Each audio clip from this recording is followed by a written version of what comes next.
Hello students, maths classes bye Poonam में आपका स्वागत है। आज हम करेंगे chapter number 5 arithmetic progression. Class 10th का चैप्टर है और ये बहुत इंपॉर्टेंट चैप्टर है। इसमें से पेपर में बहुत सारे क्वेश्चंस आते हैं। तो हम स्टार्ट करते हैं अरिथमेटिक प्रोग्रेशन। अरिथमेटिक प्रोग्रेशन होता क्या है? एपी, इसमें हम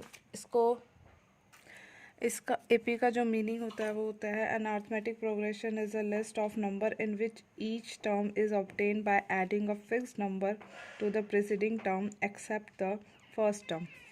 मतलब एक सीरीज़ होती है नंबर्स की जिसमें हम एक फिक्स नंबर को ऐड करते रहते हैं और हमारा जो है वो क्या आता रहता है, नेक्स्ट टर्म आती रहती है, हमारा जो सीरीज़ बनती रहती है। फॉर एग्ज़ाम्पल जैसे हम लिख लेते हैं 1 2 3 4 डैश डैश डैश डैश। तो यहाँ पर हमारी ये एपी है। इसमें जो ये एक फिक्स नंबर को ऐड किया जा रहा है, जैसे 1 में 1 ऐड कर दिया, 2 में 1 ऐड कर दिया, 3 में 1 ऐड कर दिया, 4। इस तरह से एक फिक्स नंबर को इसमें ऐड किया जा रहा है और हमें नेक्स्ट टर्म मिल जाती है। जो ये हमारी फर्स्ट नंबर होता है इसको हम बोलते हैं फर्स्ट टर्म, और हिंदी में बोलते हैं इसको प्रथम पद। जो हमारी, और इसको हम दो नाम से जानते हैं, A1 से भी और A से भी। ज़्यादातर हम इसको A ही बोलते हैं। और A1 हमारी जो है ये नाम डिनोट करते हैं इसको फर्स्ट टर्म, A2 का मतलब सेकंड टर्म, A3 का मतलब थर्ड टर्म, A4 का मतलब फोर्थ टर्म। ऐसे हमारी टर्म्स चलती रहती हैं। ठीक है, इस तरह से हम इसको करते हैं। तो ये हमारी हो गई फर्स्ट टर्म और इसको हम A से डिनोट करते हैं। इसके बाद हमारा जो आता है, अगर हमें कभी पता लगाना है कि ये जो कोई भी सीरीज़ है एपी में है या नहीं है, एपी और नॉट, तो हम क्या करते हैं, उसमें सबसे पहले डी देखते हैं। डी क्या होता है? हमारे यहाँ कॉमन डिफरेंस होता है और इसको हिंदी में हम बोलते हैं सार्वंतर। सार्वंतर बोलते हैं। इसका मतलब क्या है? जो हमें सीरीज़ दे रखी है, जो हमें एपी दे रखी है, जो नंबर्स डिजिट दे रखे हैं, जैसे कि फॉर एग्ज़ाम्पल हम ले लेते हैं 2 4 6 8, इस तरह से। एक ले लिया हमने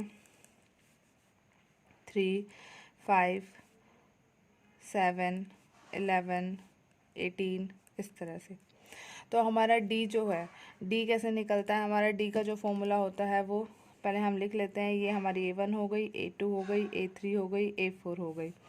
ठीक है, जो डी निकलता है वो कैसे निकलता है? Second term minus first term. Second term में से फर्स्ट टर्म को माइनस कर देंगे तो हमारा डी निकल जाएगा। तो अगर ये डी जो है, कॉमन डिफरेंस अगर हमारा सेम है तो ये हमारा एपी होगा, नहीं तो हमारा एपी नहीं होगा। डी की वैल्यू कैसे निकलती है? Second term minus first term, that is equal to 2। अब देखो नेक्स्ट भी चेक कर लेते हैं। A3 माइनस A2, 6 माइनस 4, ये भी 2 आ रहा है। फिर हम चेक कर लेते हैं A4 माइनस A3, तो 8 माइनस 6, ये भी 2 आ रहा है। तो हमारा जो कॉमन डिफरेंस है वो फिक्स्ड है, सेम आ रहा है, तो ये हमारा एपी है। अब इसमें देखते हैं, इसमें जब हम इसका नाम देते हैं A1 A2 A3 A4 A5। अब A1 जब हम D निकालेंगे तो A2 माइनस A1 हो जाएगा, तो इसको क्या लिखेंगे? 5 minus 3, that is equal to 2। फिर A3 माइनस A2 चेक करेंगे, वो आ रहा है 7 माइनस 5 इज इक्वल टू 2। फिर A4 माइनस A3 चेक करेंगे, ये आ रहा है 11 माइनस 7 इज इक्वल टू 4। यहाँ तक तो ये दोनों सेम था, पर यहाँ डिफरेंट आ रहा है, और डी अगर मेरा डिफरेंट आ गया तो ये मेरा एपी में नहीं है। तो हमें मैक्सिमम 3-4 डिजिट के बीच का डिफरेंस देखना है। अगर वो सेम आ रहा है तो वो एपी होगा, अगर वो सेम नहीं आ रहा है तो वो एपी नहीं होगा। तो यहाँ जो हमारी एनसीईआरटी की बुक है, ठीक है, एनसीईआरटी की न्यू एडिशन वाली बुक हम सॉल्व कर रहे हैं, और हर जो डिजिट है इसको हम टर्म्स बोलेंगे। और जो डी है हमारा वो पॉजिटिव, नेगेटिव, ज़ीरो तो नहीं होगा, क्योंकि ज़ीरो हो गया तो हमारे सारे नंबर सेम हो जाएंगे। तो अब हमारे जब हम जनरल टर्म निकालते हैं तो जनरल जो एपी बनेगी वो कैसे बनेगी?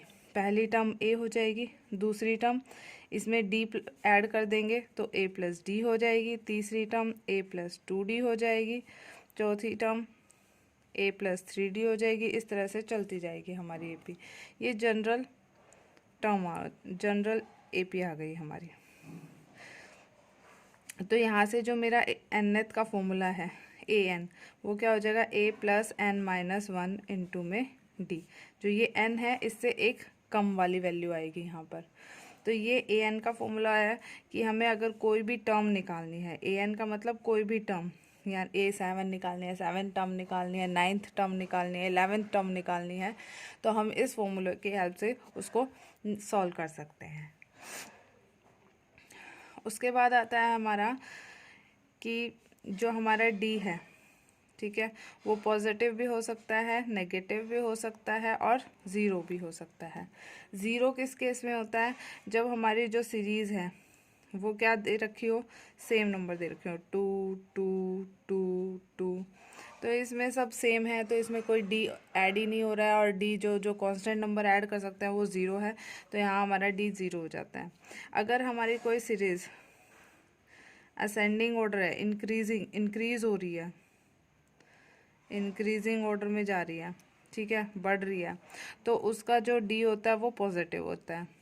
अगर कोई सीरीज़ मेरी डिक्रीजिंग ऑर्डर में जा रही है, डिक्रीज़ हो रही है, यानी नीचे की तरफ आ रही है, तो उसमें जो मेरा डी होता है वो मेरा नेगेटिव होता है। तो इस तरह से हम डी की वैल्यूज़ को सॉल्व करते हैं। Thank you.